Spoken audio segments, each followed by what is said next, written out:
എല്ലാ കൂട്ടുകാർക്കും പുതിയൊരു വീഡിയോയിലേക്ക് സ്വാഗതം. അപ്പോൾ ഇന്ന് നമ്മൾ ചെയ്യുന്നത് അവൽ വെച്ചിട്ടുണ്ടാക്കാൻ പറ്റുന്ന വളരെ ഹെൽത്തി ആയിട്ടുള്ളൊരു ലഡുവിൻ്റെ റെസിപ്പിയാണ്. അപ്പോൾ ഇതിനാണെങ്കിൽ നമ്മുടെ വീട്ടിലുള്ള കുഞ്ഞു കുഞ്ഞു സാധനങ്ങൾ മതി. അപ്പോൾ ഇതെങ്ങനെയാണ് തയ്യാറാക്കിയെടുക്കുന്നതെന്ന് നമുക്ക് നോക്കാം.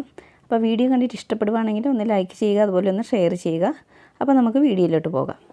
അപ്പോൾ ലഡു ഉണ്ടാക്കാൻ വേണ്ടിയിട്ട് ആദ്യം നമുക്ക് അവലൊന്ന് വറുത്തെടുക്കണം. അപ്പോൾ ഞാനൊരു 2 കപ്പ് വെള്ള അവലാണ് എടുത്തിരിക്കുന്നത്. അപ്പോൾ ഏത് കളറ് അവലായാലും കുഴപ്പമൊന്നുമില്ല. ഇനി നമുക്കിതൊന്ന് വറുത്തെടുക്കാം.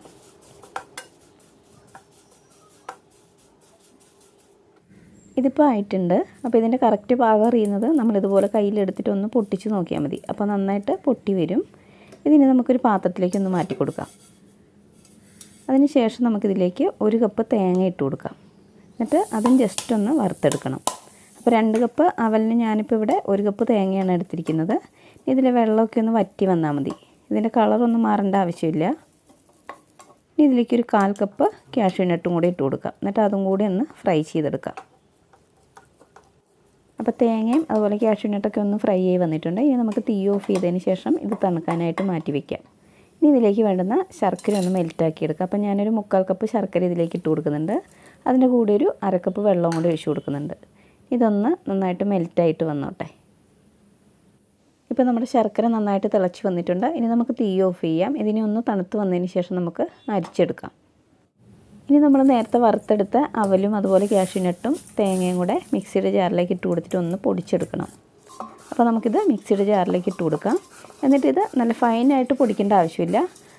ചെറിയൊരു തരിയോടുകൂടെ വേണം ഇത് പൊടിച്ചെടുക്കാൻ. അപ്പോൾ നമുക്കിതൊന്ന് പൊടിച്ചെടുത്തിട്ട് വരാം. ഇതിപ്പോൾ ഞാനൊന്ന് പൊടിച്ചെടുത്തിട്ടുണ്ട്. അപ്പോൾ നമ്മൾ പൊടിക്കുമ്പം ഇതുപോലെ ചെറിയൊരു തരിയോടുകൂടെ വേണം പൊടിച്ചെടുക്കാൻ. അപ്പോഴാണ് നമ്മൾ കഴിക്കുന്ന സമയത്ത് ചെറുതായിട്ടൊന്ന് കടിക്കാൻ കിട്ടുള്ളൂ.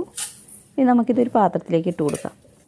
ഇനി നമുക്കൊരു പാനിലേക്ക് നമ്മൾ നേരത്തെ അരിച്ചു മാറ്റി വെച്ചിരിക്കുന്ന ശർക്കരപ്പാനി ഒഴിച്ചു കൊടുക്കാം. ഇതിനെ നന്നായിട്ടൊന്ന് തിളപ്പിച്ചെടുക്കാം. ഇപ്പോൾ നമ്മുടെ ശർക്കരപ്പാനി നന്നായി തിളച്ച് വന്നിട്ടുണ്ട്. ഇതിനെ ഒന്ന് കുറുകി വരുമ്പോഴേക്കും നമ്മൾ നേരത്തെ പൊടിച്ചു മാറ്റി വെച്ചിരിക്കുന്ന അവലിൻ്റെ അതുപോലെ തേങ്ങയുടെ മിശ്രിതം ഇതിലേക്ക് ചേർത്ത് കൊടുക്കാം. അപ്പോൾ നമ്മൾ തീ ഏറ്റവും ലോ ഫ്ലെയിമിൽ ഇട്ടിട്ട് വേണം ഇത് ഇളക്കി കൊടുക്കാൻ. ആദ്യമായിട്ട് എൻ്റെ ചാനൽ കാണുന്ന കൂട്ടുകാരാരെങ്കിലും ഉണ്ടെങ്കിൽ പ്ലീസ് ഒന്ന് സബ്സ്ക്രൈബും കൂടെ ചെയ്തിട്ട് സപ്പോർട്ട് ചെയ്യണേ. ഇതിപ്പോൾ ഞാൻ നന്നായിട്ടൊന്ന് മിക്സാക്കി എടുത്തിട്ടുണ്ട്. ഇനി നമുക്കിതിലേക്ക് 1 ടീസ്പൂൺ നെയ്യും അതുപോലെ ഒരു നുള്ള് ഉപ്പും കൂടെ ചേർത്ത് കൊടുക്കാം. അതിനുശേഷം ഇത് നന്നായിട്ടൊന്ന് ഇളക്കി കൊടുക്കാം. ഇനി നമുക്ക് തീ ഓഫ് ചെയ്യാം. തീ ഓഫ് ചെയ്തതിന് ശേഷം ഇതിലേക്ക് ഒരു 1/2 ടീസ്പൂൺ ഏലക്ക പൊടിച്ചതും കൂടെ ചേർത്ത് കൊടുക്കാം. എന്നിട്ടിത് നന്നായിട്ടൊന്ന് മിക്സാക്കി കൊടുക്കാം. ഇതിനെ ഒന്ന് തണുത്ത് വന്നതിന് ശേഷം നമുക്കിത് ചെറിയ ചെറിയ ഉരുളകളാക്കിയിട്ട് ഉരുട്ടിയെടുക്കണം. അപ്പോൾ ഇതൊന്ന് തണുത്ത് വന്നോട്ടെ. ഇനി നമുക്ക് കയ്യിൽ കുറച്ച് നെയ്യ് തടവിയിട്ട് ഇതുപോലെ ഒന്ന് ഉരുട്ടിയെടുക്കാം. അപ്പോൾ നമ്മൾ ഉരുട്ടിയെടുക്കുമ്പോൾ ചെറിയൊരു ചൂടോടുകൂടെ വേണം ഉരുട്ടിയെടുക്കാൻ. അപ്പോഴാണ് കറക്റ്റായിട്ട് നമുക്ക് ഉരുട്ടി കിട്ടുള്ളൂ. ഇതുപോലെ നമുക്ക് ബാക്കിയുള്ളതും കൂടി ഒന്ന് ഉരുട്ടിയെടുക്കാം. അപ്പോൾ നമ്മുടെ വളരെ ഹെൽത്തി ആയിട്ടുള്ള അവൽ ലഡു ഇവിടെ റെഡി ആയിട്ടുണ്ട്. അപ്പോൾ എല്ലാവരും തീർച്ചയായിട്ടും ഒന്ന് ട്രൈ ചെയ്ത് നോക്കുക. അപ്പോൾ എനിക്ക് ഈ ഒരു അളവിന് 11 ലഡു കിട്ടിയിട്ടുണ്ട്. അപ്പോൾ വീഡിയോ ഇഷ്ടപ്പെടുവാണെങ്കിൽ ഒന്ന് ലൈക്ക് ചെയ്തേക്കുക. അതുപോലെ തന്നെ ആദ്യമായിട്ട് ചാനൽ കാണുന്നവരുണ്ടെങ്കിൽ ഒന്ന് സബ്സ്ക്രൈബും കൂടെ ചെയ്തിട്ട് സപ്പോർട്ട് ചെയ്യണേ. അപ്പോൾ അടുത്തൊരു വീഡിയോയുമായി കാണുന്നവരെ ബായ്.